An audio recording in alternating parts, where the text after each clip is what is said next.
Start participating in the general discussion on the budget in the Rajya Sabha.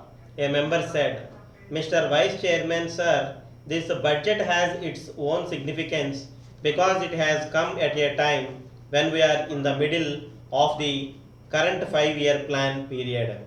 This is a very covenant time for us to look back upon what we have done during the last 2 years. At the same time, we can visualize how far we will be achieving the goals which we have set for ourselves. Sir, one finds from the newspapers that there has been a great reception to the budget from the common man. The prices of commodities used by the common man have not been affected. I have taken some pains to ascertain whether, as a result of this budget, the prices of those commodities have gone up, and I must say that, at least to the limited extent that I have tried to ascertain it myself, I have found nothing to show any upward trend. The budget, therefore, is a common man's budget.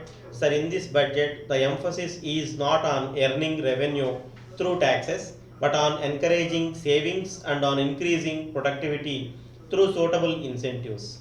Though there may be a revenue loss on account of certain concessions announced in the budget, it is clear that a large mobilization of savings will be effected, which will more than offset the revenue loss.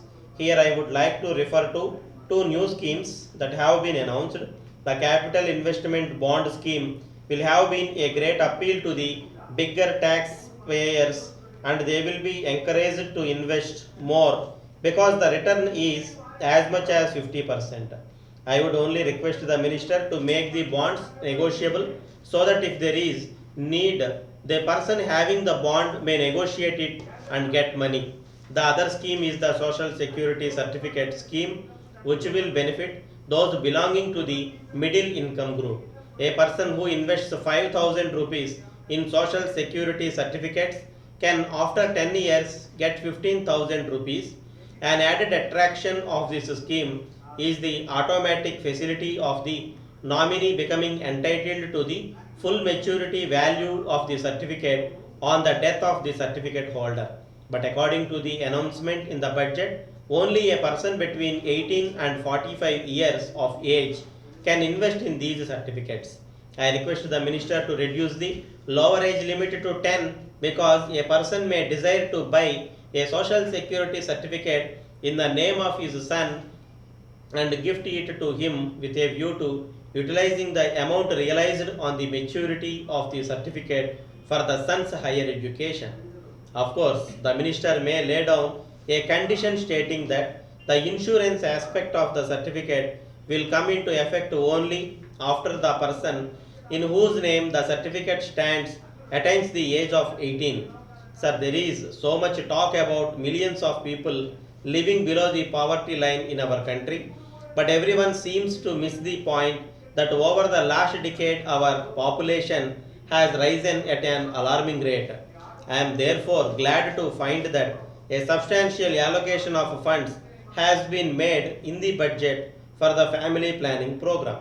I am sure that we will be able to bring the family planning movement back on its rails and see that the citizens of our country share prosperity among themselves and not divide poverty.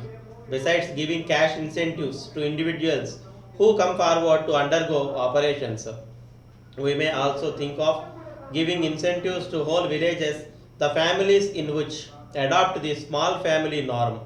Such villages can be given priority in the matter of supply of electricity, provision of roads, sanitary arrangements, and so on.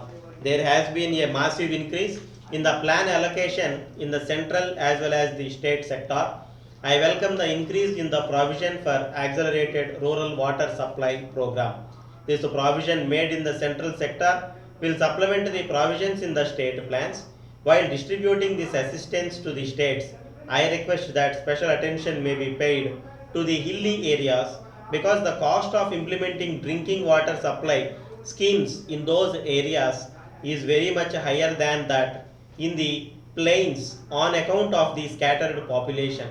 In certain areas, In the hilly regions, a long distance has to be covered before the water reaches the inhabited areas.